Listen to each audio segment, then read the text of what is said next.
Hi, everyone. This is Dustin with Utah News again.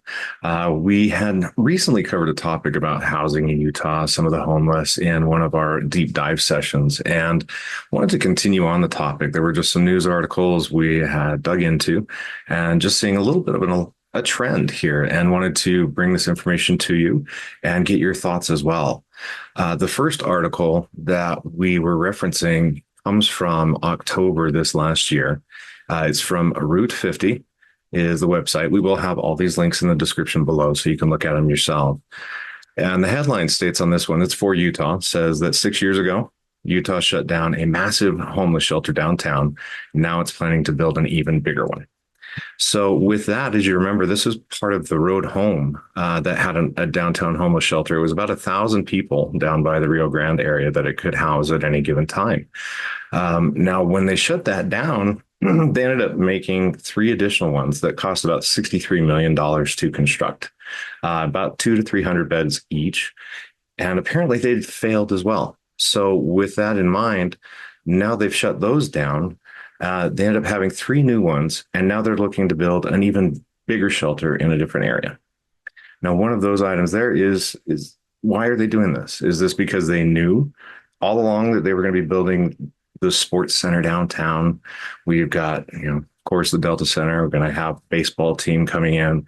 Uh, you know, it's a little interesting and almost unsettling on why they're building these centers, wasting a lot of taxpayer dollars to build a new shelter when we actually had one that was working pretty well in a well-known area. Again, did they know about this all along? They were going to have their sports centers down there because, people in power, they can't have homeless people down there in their shiny new district. Now, one of the other articles that came up too is in the Deseret News.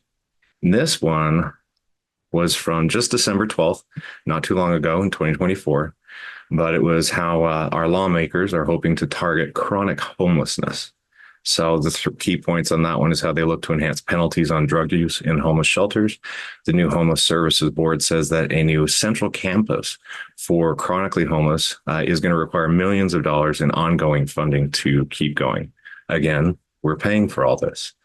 Now, they're intentionally moving these people into cities that don't have the resources or transportation at all to service the homeless needs.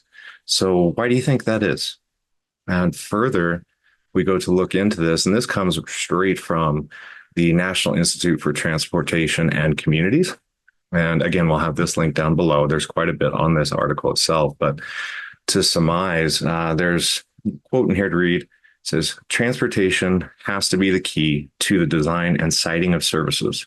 Now, transportation and access to basic resources are so interlinked, we need to be thinking from more of a comprehensive planning framework.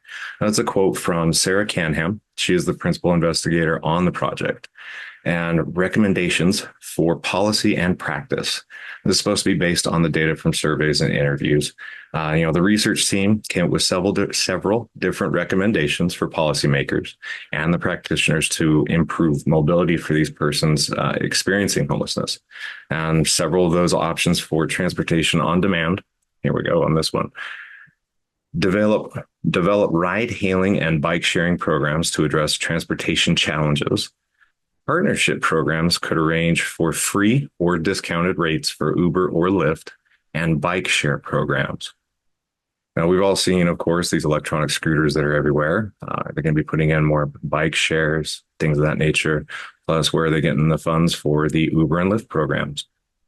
Also, to increase shuttle availability through additional funding to resource centers that could support a more robust van transportation model with more staff and more vehicles.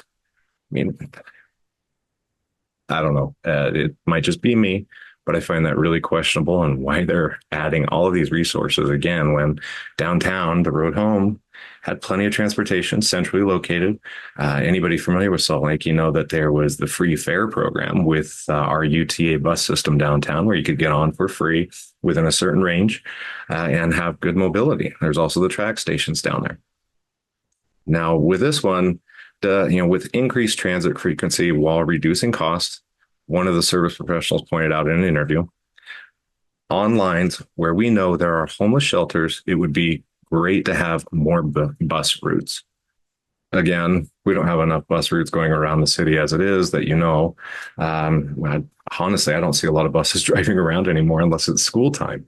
So another service provider said, I think the number one thing that we could do is take away the monetary barrier associated for someone experiencing homelessness to riding the bus or to riding tracks.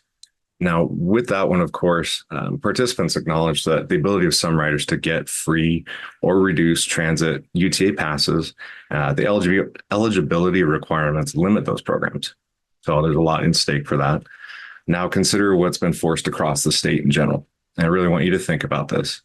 Then we have bike lanes and reduced car lanes going in all across the city, where you've got just dedication to the bicycle lanes versus automobile traffic. It seems suspicious. Are they trying to take away your mobility for cars?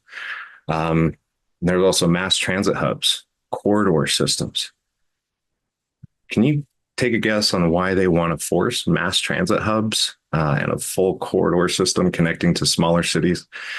It just seems highly suspicious. If you look into this a bit further, we've all heard of what happened in LA recently as well. Our prayers go out to the families and people there, but there have been some articles that way on some thoughts going in motion on development about Los Angeles for the Olympics.